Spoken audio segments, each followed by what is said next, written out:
بسم اللہ الرحمن الرحیم۔ السلام علیکم۔ میری 17 سالہ بیٹی نے انٹرمیڈیٹ کے امتحان پاس کیے تو ایک ہی ضد لگائی کہ شہر جا کر ڈاکٹری کی پڑھائی کرنی ہے۔ میں یہ بات سن کر پریشان ہو جاتی کہ آج کل زمانہ بھی بہت خراب ہے اور گھر سے باہر تو کبھی نہیں نکلی سوائے اسکول اور کالج جانے کے، کہ اتنے بڑے شہر میں اکیلے کیسے رہے گی۔ لیکن اکلوتی بیٹی ہونے کے ناطے مجھے اس کی ہر ضد عزیز تھی اور میں نے ٹھان لیا کہ اب بیٹی کو ڈاکٹر بنانا ہے۔ میں نے اپنے شوہر سے اس بارے میں بات کی تو میرے شوہر نے بھی بلا تردد اجازت دے دی۔ میری بیٹی بہت خوش تھی کہ اب وہ اپنے خوابوں کو پورا کرنے کے لیے شہر جائے گی، وہاں پڑھے گی اور خوابوں کو پورا کرے گی۔ شہر کی یونیورسٹی میں اس کا داخلہ کروایا اور اسے ہاسٹل میں بھیج دیا۔ میرے دل میں 100 طرح کے وسوسے تھے، لیکن پھر بھی دل کھڑا کر کے اسے بھیج ہی دیا۔ پیسہ بھی بہت لگا تھا، ابھی تو آگے اور زیادہ لگنا تھا۔ میں گھر میں کافی پریشان رہنے لگی اپنی بیٹی کو لے کر۔ میرے دل میں دھڑکا سا لگا رہتا کہ کہیں کچھ غلط نہ ہو جائے۔ اور پھر ایک دن رات کے وقت میری بیٹی کا فون آیا تو وہ بہت زیادہ رو رہی تھی۔ میری تو جان نکل گئی اور وہ روتے ہوئے بس ایک ہی بات کی رٹ لگائے ہوئے تھی کہ اسے ہاسٹل نہیں رہنا، اسے گھر واپس جانا ہے۔ میری تو روح فنا ہوگی۔ مجھے کچھ سمجھ نہ آیا کہ میں کیا کروں۔ میرا شوہر بھی کام کے سلسلے میں باہر گیا ہوا تھا اور میری بیٹی کی ہچکیاں بھی عروج پر تھی۔ میں نے اپنی بیٹی کو تسلی دلائی کہ میں اسے لینے کے لیے آ رہی ہوں، بس وہ چپ کر جائے اور بتائے کہ کیا ہوا ہے۔ لیکن اس نے مجھے کچھ نہیں بتایا اور اتنا ہی کہا کہ اسے ہاسٹل میں نہیں رہنا۔ میں حد درجے حیران و پریشان تھی کہ آخر 2 مہینے میں ایسا کیا ہوا جو میری بیٹی ہاسٹل میں اس قدر پریشان ہو گئی ہے اور واپس آنے کی ضد کر رہی ہے۔ میرے شوہر کام سے واپس لوٹے تو میں نے انہیں ساری بات بتائی۔ وہ بھی پریشان ہو گئے کیونکہ گاؤں سے اس وقت شہر جانے والی کوئی بھی گاڑی نہیں تھی۔ میں نے اپنی بیٹی کو دوبارہ فون کیا اور اس سے کہا کہ ہم تمہیں ابھی آ کر لے جائیں یا صبح، تو اس نے ہچکیاں دباتے ہوئے کہا کہ آپ لوگ مجھے صبح آ کر لے جائیں۔ اور اگلی صبح ہم دونوں میاں بیوی بیٹی کے ہاسٹل روانہ ہو گئے۔ وہاں جا کر ہم نے دیکھا تو ہماری بیٹی کی حالت بہت خراب تھی۔ وہ شدید بخار میں مبتلا تھی اور اس وقت غنودگی میں تھی۔ میں اس کے قریب بیٹھی اور اس کا کندھا ہلایا اور اس کو پکارا تو میری آواز سنتے ہی اس نے اپنی مندی آنکھیں کھولیں اور مجھے دیکھتے ہی میرے گلے سے لپٹ کر زاروں قطار رونے لگی۔ اس کی حالت دیکھ کر میں اور زیادہ پریشان ہو گئی۔ اب تو مجھے یقین ہو چلا تھا کہ کچھ نہ کچھ تو ہوا ہے۔ میں نے اپنی بیٹی کو سہارا دیا اور اسے محبت سے پچکارتے ہوئے کہا کہ میرا بیٹا کیا ہوا ہے تمہیں؟ اس نے اپنی آنکھیں نیچی کر لی لیکن اپنی زبان سے ایک لفظ بھی ادا نہ کیا۔ میں نے اس سے بہت اصرار کیا لیکن بس اس نے مجھے اتنا ہی کہا کہ مجھے کچھ نہیں ہوا، لیکن مجھے ہاسٹل نہیں رہنا، مجھے واپس گھر جانا ہے۔ میرا آپ لوگوں کے بغیر یہاں دل نہیں لگتا۔ یہ بات بہت عجیب تھی کہ 4 مہینے ہاسٹل میں رہنے کے بعد میری بیٹی مجھے کہہ رہی تھی کہ اس کا ہاسٹل میں دل نہیں لگتا۔ میں نے اپنے شوہر کو کہا کہ پریشانی کی کوئی بات نہیں ہے، بچی ہے، ہاسٹل میں رہتے ہوئے تھوڑا گھبرا گئی ہے، کچھ دن کے لیے ہم اسے گھر لے جاتے ہیں۔ ہاسٹل انتظامیہ سے بات کرنے کے بعد ہم لوگ اپنی بیٹی کو کچھ دنوں کے لیے گھر لے آئے۔ گھر آنے کے بعد بھی اس کی حالت سنوری نہیں بلکہ مزید بگڑتی چلی گئی۔ اس کو شدید بخار تھا اور وہ دن بدن کمزور ہوتی جا رہی تھی۔ بہت سارے ڈاکٹروں سے اس کا علاج کروایا لیکن کہیں سے بھی آرام نہیں مل رہا تھا۔ تقریباً 10 دنوں کے بعد اس کی حالت تھوڑی بہتر ہوئی تو ہم دونوں میاں بیوی کے دل کو بھی چین آیا۔ میری بیٹی بہت ہنس مکھ اور خوش اخلاق تھی، لیکن جب سے وہ بیمار ہوئی تھی ہر وقت اپنے کمرے کی لائٹ بند کر کے اندر ہی پڑی رہتی تھی۔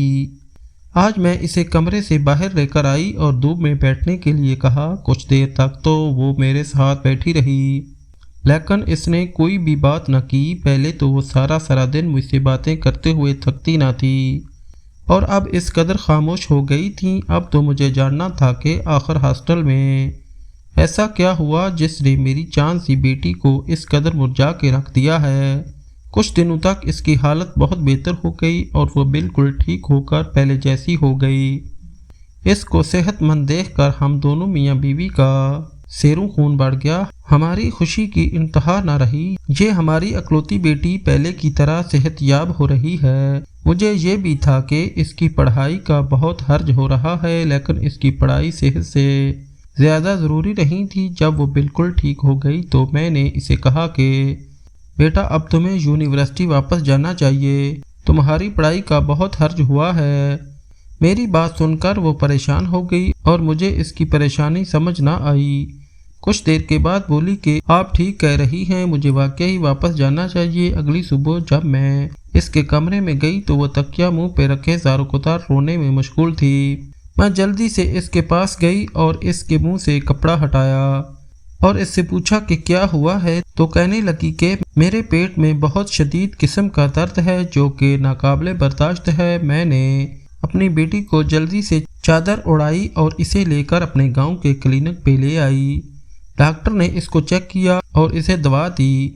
ڈاکٹر کہنے لگا کہ دوا کھانے کے بعد کچھ دیر تک یہ بالکل ٹھیک ہو جائے گی۔ گھر آ کر میں نے اسے دوا کھلائی اور تھوڑی ہی دیر بعد میں نے جب اس کی طبیعت پوچھی تو کہنے لگی اب مجھے زیادہ درد نہیں ہو رہا۔ میرا دل اب ہر وقت بیزار رہنے لگا کہ میری ایک ہی بیٹی ہے اور وہ بھی ہمہ وقت بیمار۔ یہ سوچ کر میں بہت غمزدہ ہو جاتی تھی۔ اب تو یہ روز ہی ہونے لگا، اس کے پیٹ میں شدید درد اٹھتا اور میں اسے کلینک لے جاتی۔ اندر کلینک میں ڈاکٹر الٹرا ساؤنڈ والے کمرے میں 10 منٹ تک اس کو چیک کرتا اور دوا دیتا۔ کچھ دیر تک وہ ٹھیک ہو جاتی۔ مجھے کبھی کبھی لگتا تھا کہ دال میں کچھ کالا ہے، لیکن پھر وہی اپنی سوچ کو جھٹک دیتی۔ میرے شوہر نے مجھے کہا کہ ہماری بیٹی کی اب شادی کی عمر ہے، وہ ہاسٹل جانا نہیں چاہتی اور آگے پڑھنا بھی نہیں ہے۔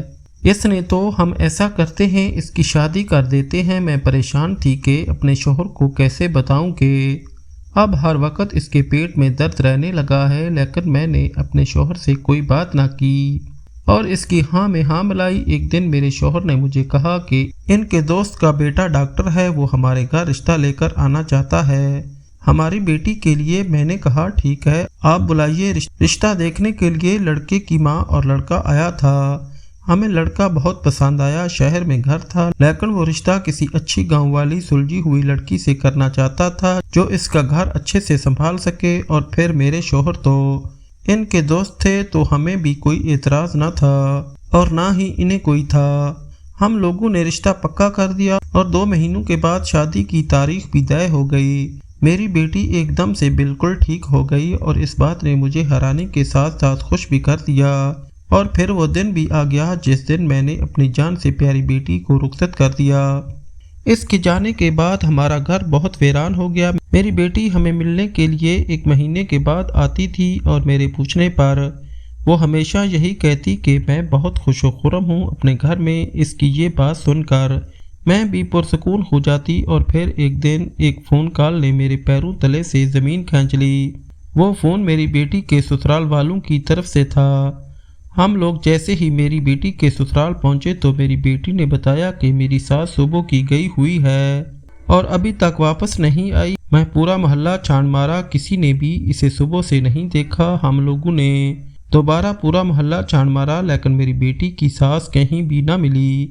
میرے شوہر نے اپنے دوستوں کے ذریعے پولیس وغیرہ سے بھی رابطہ کیا۔ پولیس آ گئی، لیکن میری بیٹی کی ساس کے بارے میں کوئی بھی پتہ نہ لگا سکا کہ آخر وہ کہاں گئی۔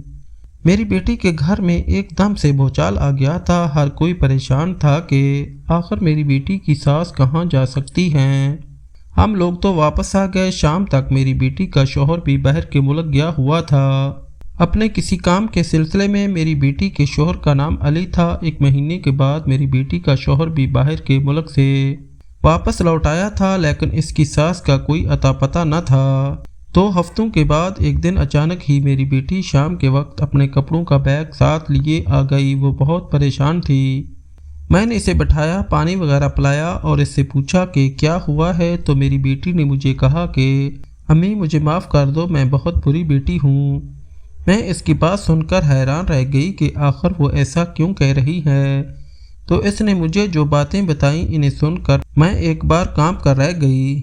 میری بیٹی نے مجھے کہا کہ ساس کی گمشدگی کے بعد میرا شوہر باہر کے ملک سے لوٹ آیا، وہ بھی بہت پریشان تھا۔ اس نے ہر ممکن کوشش کی ڈھونڈنے کی، لیکن اس کا کہیں پتہ نہ کروا سکا۔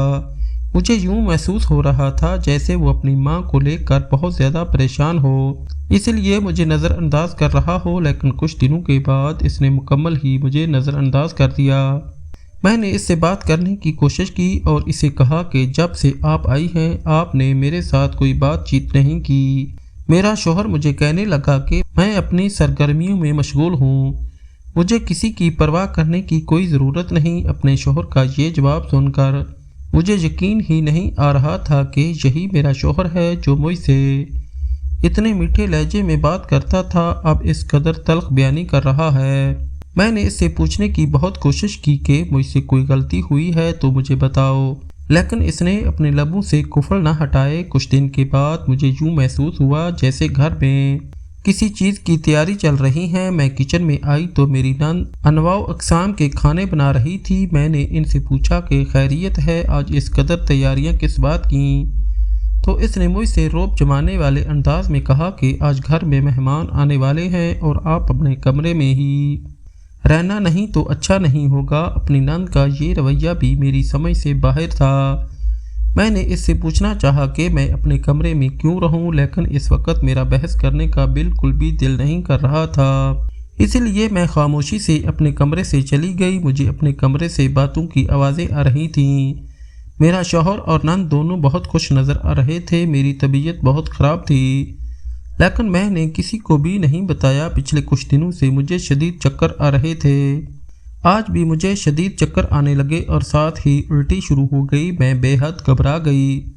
اسی وقت میری نند میرے کمرے میں میرے شوہر کو لے کر داخل ہوئی اور اس کے منہ سے جو باتیں نکل رہی تھیں ان کو سن کر مجھے یوں لگا کہ ابھی زمین پھٹ جائے اور میں اس میں سما جاؤں۔ اپنی ذات پر لگائے جانے والے اتنے گھٹیا الزامات کو سن کر کس کا گناہ پل رہا ہے جو اس کی یہ حالت ہو رہی ہے؟ میں چکراتے سر کے ساتھ بیڈ پر ڈھہ گئی۔ میرا شوہر میرے قریب آیا اور اس نے مجھے 2 تھپڑ مارے۔ مجھے کہا کہ بس ذات بتاؤ تمہارے اندر کس کا گناہ پل رہا ہے؟ میں دل میں سوچنے لگی کہ ایک ڈاکٹر ہو کے یہ ایسا کیسے کر سکتا ہے۔ میں نے پختہ ارادہ کر لیا تھا کہ میں کبھی بھی ان کو نہیں بتاؤں گی کہ میری یہ حالت کس وجہ سے ہے۔ میں تو پہلے ہی چکرا رہی تھی، تھپڑوں کی وجہ سے بے ہوش ہو گئی۔ مجھے جب ہوش آیا تو میں نے دیکھا کمرے میں کوئی نہ تھا اور باہر سے مہمانوں کے بولنے کی آوازیں آ رہی تھیں۔ میں اٹھ کر دروازے تک آئی تو باہر سے آوازیں آئیں کہ ہم یہ رشتہ پکا سمجھیں۔ مجھے سمجھ نہ لگی کہ مجھ پر اتنے گھٹیا الزامات لگا کر کس کا رشتہ پکا کیا جا رہا ہے۔ رات کے وقت جب میرا شوہر میرے کمرے میں آیا تو میرے شوہر نے مجھے کہا کہ میں اپنے گھر جا سکتی ہوں، وہ شادی کر رہا ہے۔ میں نے اپنے شوہر کو کہا کہ اب اس گھر سے میرا جنازہ ہی نکلے گا۔ یہ سن کر وہ آگ بگولا ہو گیا اور کہنے لگا کہ جب گناہ کر رہی تھی تب کچھ یاد نہیں آیا۔ میں ایک بار پھر خاموش ہو گئی۔ اگلے دن مجھے پتہ لگا کہ لڑکی والوں کو کسی نہ کسی طرح سے پتہ لگ گیا کہ میرا شوہر شادی شدہ ہے اور انہوں نے شادی سے انکار کر دیا۔ میرے شوہر نے مجھ سے الگ کمرے میں رہنا شروع کر دیا۔ میں پتہ لگانا چاہتی تھی کہ آخر میرے شوہر اور نند نے میرے ساتھ ایسا کیوں کیا ہے۔ یہ جاننے کے لیے میں نے سوچا کہ اس کے کمرے میں جا کر دیکھتی ہوں۔ رات کو میں اس کے کمرے میں گئی سونے کے لیے کہ اس نے میرے ساتھ ایسا کیوں کیا۔ مجھے دیکھ کر وہ ایک پل کے لیے پریشان ہو گئی تو میں نے اس سے کہا کہ مجھے اپنے کمرے میں ڈر لگ رہا ہے، اسی لیے میں تمہارے کمرے میں سونے لگی ہوں، اور میں جا کر آرام سے بیڈ پر لیٹ گئی۔ 5 منٹ کے بعد میں نے ہلکی سی آنکھ کھول کر دیکھا تو وہ کمرے کے درمیان میں ایک ٹاٹ بچھا کر اس کے اوپر بیٹھی ہل ہل کے کچھ پڑھ رہی تھی، اور ایسا محسوس ہو رہا تھا جیسے اس کا ذہنی توازن بگڑا ہوا ہو۔ تھوڑی دیر کے بعد وہ میرے قریب آئی۔ میرے دل میں خوف کی شدید لہر اٹھی۔ مجھے ایسا لگا جیسے ابھی وہ مجھے کچھ کر دے گی، لیکن وہ چپ چاپ آ کر میرے قریب بیٹھ گئی اور اس کی باتیں سن کر میرے سر پر ساتوں آسمان آ گرے اور قدموں تلے سے زمین سرک گئی۔ وہ مجھے کہنے لگی کہ بھابھی تم کتنی ڈھیٹ انسان ہو، میں نے ہر ممکن کوشش کر لی تمہیں گھر سے نکالنے کی، لیکن تم نکلی ہی نہیں۔ میں نے تمہیں گھر سے نکالنے کی کوشش کی، تمہارا شوہر تمہارا نہیں رہا، تم مکمل پر تنخواہ ہو گئی ہو۔ اگر خوش میں نہیں ہوں تو رہنے تمہیں بھی نہیں دوں گی۔ میں نے اتنا سب کچھ کر لیا لیکن تم پھر بھی نہیں نکلی اس گھر سے۔